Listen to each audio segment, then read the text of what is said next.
deal with the original Islamic scholars. This with skepticism regarding matter information comes into existence as the electrical signals in our brain. All through our life, we deal with the form of matter in our brain. That is to say, with its perception, or in other words, its illusion. However, saying that matter is an illusion does not mean matter does not exist. Actually, matter does exist outside, but we are not in touch with the illusion of matter outside, but its illusion in our brain. This is a fact revealed both by science and Islamic scholars. Relating this truth of matter is not sophistry. What is peculiar to this movement, which is also called skepticism, is an outright denial of the existence of matter, and it is a deviant notion. But the statement, matter exists as an illusion, is a fact revealed by Islamic scholars in their works and scientific findings. All the mountains, flowers, human beings, oceans, in brief, everything we see around us. Every being God states in the Quran that exists and that He created from nothing are created, and they do exist. However, people can neither see the original of these beings nor sense them with their sensory organs, nor feel or hear them. What they see and sense are the copies of them in their brains. This is a scientific truth, and today, medical schools being the foremost, it is a scientific subject taught in all educational institutions. For instance, a person who watches a movie right now can neither watch the original or touch the original screen of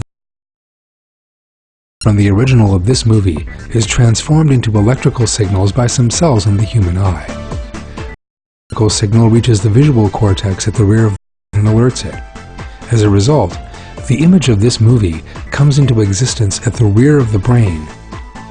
Right now, you can't watch this movie with your eyes. This film forms at the rear of your brain, precisely in the visual cortex. The movie you were watching is the copy movie at the rear of your brain.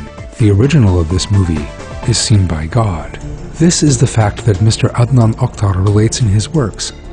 This truth is also related by some great Islamic scholars, including Imam Rabbani. For instance, Imam Rabbani says the following. I use the following statement above. The creation of God is in the order of sense and illusion. This means the following. Almighty God created beings at such a level that at that level there exists no stability in existence for beings at any ground other than sense and illusion. And He created it in the order of sense and illusion. Besides, at any time He wills and at any form He wishes. Outside, there exists nothing stable and existent other than the entity and attributes of Almighty God. As it is noticed, Imam Rabbani accentuates that the universe we see is at the level of sense and illusion. That is, we deal with the illusion of matter. While saying that matter is illusion, Imam Rabbani explains that the sole absolute existence is God. Outside there exists no entity other than Almighty God. Maybe by the way Almighty God creates, things exist in the form of illusion. If an image is settled for it, that image is in the order of illusion. If it has any entity, it also comes into existence by Almighty God's artistry at the level of illusion. Its constancy and image comes into existence in a single position. Its certainty and image are not in separate places. Muhyiddin Arabi explains the essence of matter in his book, Fusus al-Hikam, the essence of wisdom.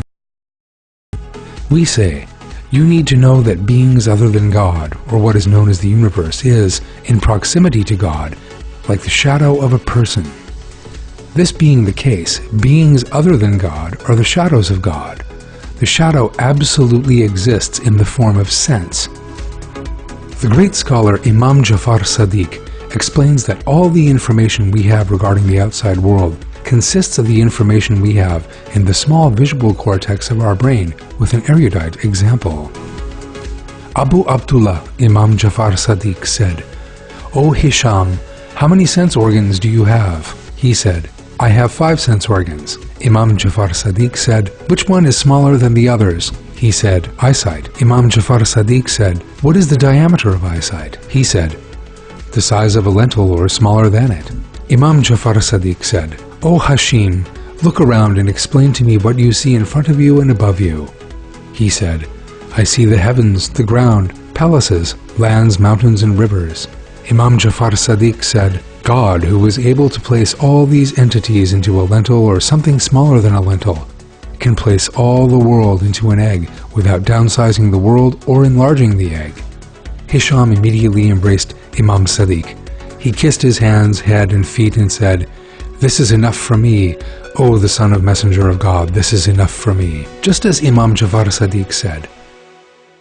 The visual cortex of the brain is the size of a lentil.